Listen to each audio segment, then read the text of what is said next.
नमस्कार, मैं विनोद वैष्णव और आप सभी देख रहे हैं न्यूज़ 21 टीवी एवं पॉजिटिव न्यूज। देखिए दोस्तों, लोकसभा चुनाव सर पर है, सबके चारों तरफ आचार संहिता लगा दी गई है। हर व्यक्ति राजनीतिक बात करता दिखाई देगा। आपके सामने जो युवा पार्क में खड़े हुए हैं, ये हैं आम आदमी पार्टी के प्रदेश के प्रवक्ता युवा के रोहतास चौधरी जी, और उनके साथ हैं राजनीतिक चर्चा जोरों पर है। क्या कुछ खास होगा? रोहतास जी, आपका स्वागत। लोकसभा चुनाव सर पर है, पूरे देश में लोकसभा चुनाव का बिगुल बज चुका है। हर व्यक्ति राजनीतिक बात करता है आजकल, पॉलिटिकल चर्चा में हर व्यक्ति। आप आम आदमी पार्टी से हैं, किस लेवल पर या किन मुद्दों पर फरीदाबाद लोकसभा का चुनाव लड़ा जाएगा? धन्यवाद वैष्णव साहब, मुझे मौका देने के लिए, अपने चैनल पर बोलने के लिए लोकसभा चुनाव को लेकर के। सबसे पहले तो मैं बताना चाहूँगा कि अभी अगर आज के दिनांक में देखा जाए तो इंडिया गठबंधन जो हमारा है उसको पूरी फरीदाबाद की जनता बेसब्री से इंतजार कर रही है कि इंडिया गठबंधन की जो टिकट है वो किसको मिलने जा रही है, क्योंकि लोग बदलाव का मूड बना चुके हैं और बदलाव के मूड को लेकर के वो केवल चेहरा ढूंढ रहे हैं कि इंडिया गठबंधन किसको यहाँ पर अपना चेहरा बनाकर उतारेगा, और पलके बिछाकर उनका इंतजार किया जा रहा है, स्वागत की तैयारी की जा रही है। जो भी कैंडिडेट इंडिया गठबंधन की तरफ से डिक्लेयर किया जाएगा, मेरा ऐसा मानना है कि फरीदाबाद की जनता पूरे तौर पर उसको यहाँ से भारी बहुमत के साथ जिताकर भेजने का काम करेगी। पार्टी स्तर पर मैं आपसे बात करूं, आम आदमी पार्टी लेवल पर, तो आप लोग किन मुद्दों को लेकर जनता के बीच जाएंगे कि आपके कैंडिडेट को, आपके मतलब कि जो इंडिया गठबंधन के तहत कांग्रेस का जो उम्मीदवार आएगा, उसको किन मुद्दों पर वोट मिले, या किसी के अगेंस्ट अगर आप कहेंगे भाई इसको वोट ना दिया जाए, तो वो कौन सी बातें हैं? विस्तार से आप बताएं, क्योंकि आप सीधा आम आदमी पार्टी में दखल रखते हैं। विनोद जी, मैं आपको बताना चाहूंगा और पूरे हरियाणा प्रदेश की जनता जिस तरीके से आज आप भी और हम भी सभी निरंतर टीवी पर और सोशल मीडिया पर एक्टिव रहते हैं, और यह देखने को मिल रहा है कि किस तरीके से भारतीय लेवल पे, पूरे नेशनल लेवल पर किस तरीके से भारतीय जनता पार्टी का इलेक्टोरल बॉन्ड को लेकर के जो ये घपला पूरे देश के सामने आया है, और ये घपला भी नॉर्मल तरीके से नहीं आया। अगर देखा जाए तो अगर सुप्रीम कोर्ट इसमें दखल ना दे, आज सुप्रीम कोर्ट को पूरे अडिग होकर के अपने निर्णय देने पड़ रहे हैं कि जिससे देश के सामने सच्चाई आ सके।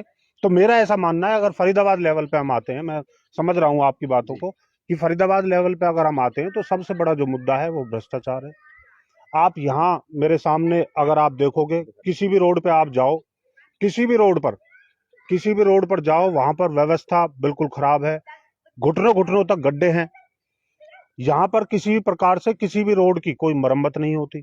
यहाँ पर ठेके दे दिए जाते हैं, पहले रोड थोड़ी बहुत बना दी जाती है, एक तरफ से रोड बना दी जाती है, एक तरफ से रोड छोड़ दी जाती है। ये तो मुद्दा हो गया रोड का। ना कोई सीवरेज की व्यवस्था है, ना कोई बिजली की व्यवस्था है, ना कोई पानी की व्यवस्था है।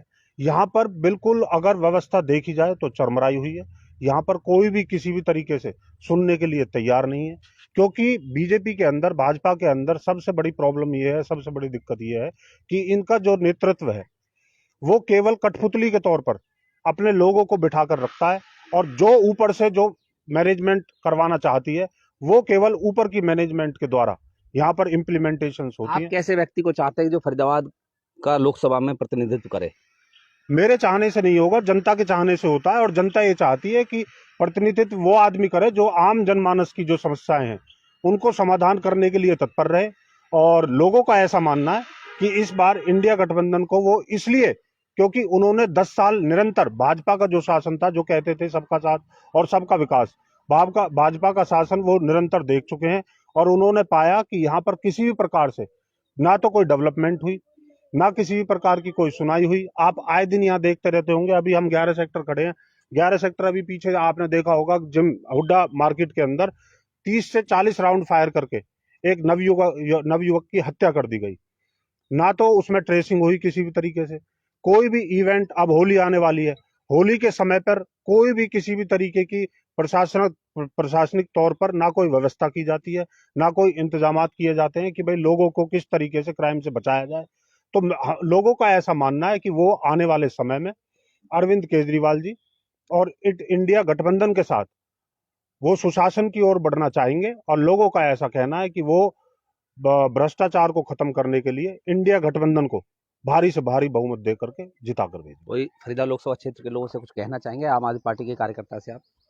मैं सभी से ये कहना चाहता हूं और आम आदमी पार्टी के कार्यकर्ता के तौर पर भी और गठबंधन के तौर पर भी मैं ये कहना चाहता हूं कि आने वाले लोकसभा के चुनावों में वो भ्रष्टाचार को खत्म करने के लिए और लोगों को सुशासन से जोड़ने के लिए इंडिया गठबंधन को भारी से भारी बहुमत से यहाँ से जिता करके भेजे।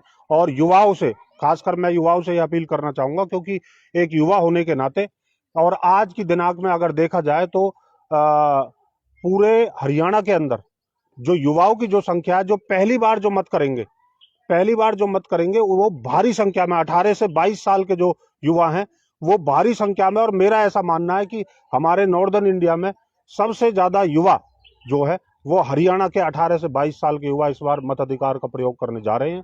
तो मेरा ऐसा मानना है कि युवा अपने उज्जवल भविष्य के लिए इंडिया गठबंधन को चुने और भारी से भारी बहुमत दे करके उन्हें यहाँ से विजयी बनाकर भेजे। धन्यवाद।